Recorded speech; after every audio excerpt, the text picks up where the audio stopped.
The blaring of my alarm jolted me awake. 2:45 a.m. sharp. This ungodly hour had become routine. I'm getting married soon, and every extra hour of overtime mattered. 2 hours a day might not seem like much, but it adds up fast.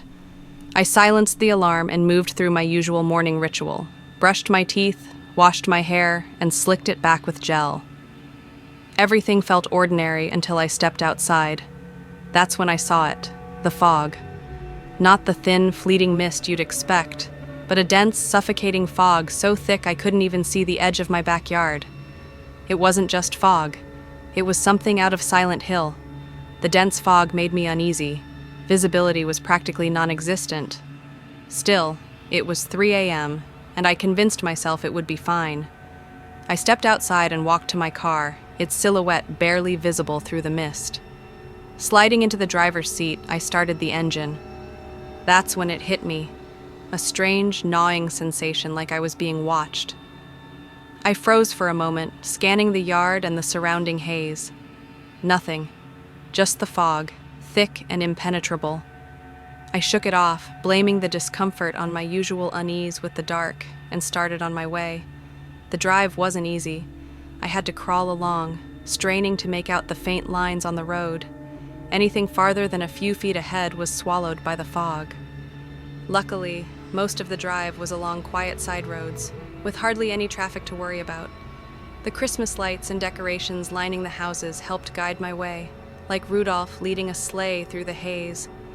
But every so often, I'd catch something out of the corner of my eye, a flickering light, briefly obscured by a fleeting movement, as if something had darted across the road. Maybe a stray deer, I thought. They were common enough around here, but something about the way it moved didn't sit right with me. I gripped the wheel tighter and kept going, trying to push the thought aside. Advertisements. The static on the radio grew louder, suffocating the faint melody that had been my only solace. I fiddled with the dial, but nothing helped. The music faded completely, leaving only the crackling hiss. The fog seemed heavier now, pressing down on me like a weight, and I felt the ache in my leg from an old injury flare-up, sharper and more persistent with every mile. That feeling, the one that I was being watched, kept creeping in, stronger than before. Every flicker of light in the distance felt like a signal, a warning that whatever was out there was closing in. The heater in my car must have died. No matter how high I cranked it, the chill seeped into the cabin, biting at my fingers and face. It was freezing, impossibly cold, and every breath I took felt thin and strained. I tried to rationalize it all, the cold, the static, the lights. I told myself it was just my mind playing tricks on me, that I was letting the fog and the darkness get to me. But deep down, I couldn't shake the feeling that it wasn't just paranoia. The fog seemed alive, mocking me, and every flicker of movement out there felt like laughter, silent and cruel.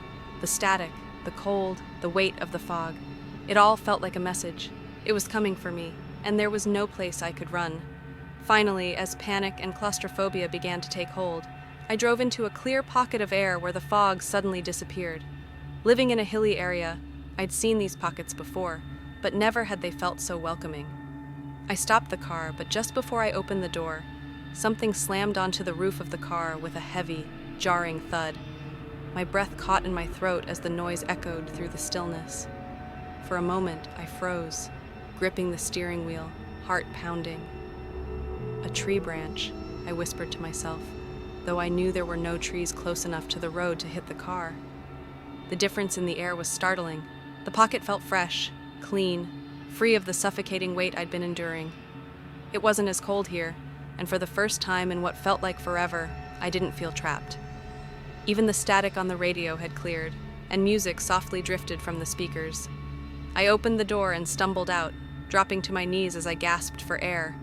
The oppressive weight of the fog momentarily lifted. When I finally stood, I took a moment to look around. I knew exactly where I was. I'd driven this route almost every day for years. The single streetlight overhead bathed the road in warm yellow light, illuminating the nearby houses adorned with colorful Christmas lights and towering Santa inflatables. Behind me, an open field stretched into the dark, its ownership a mystery I'd never bothered to solve. As Jingle Bell Rock played on the radio, grounding me in something familiar, I laughed to myself, though my voice was shaky. I'd let my imagination run wild. Of course, there was nothing out there. Just fog, some bad weather, and my own paranoia getting the better of me. Advertisements I decided to stretch my legs for.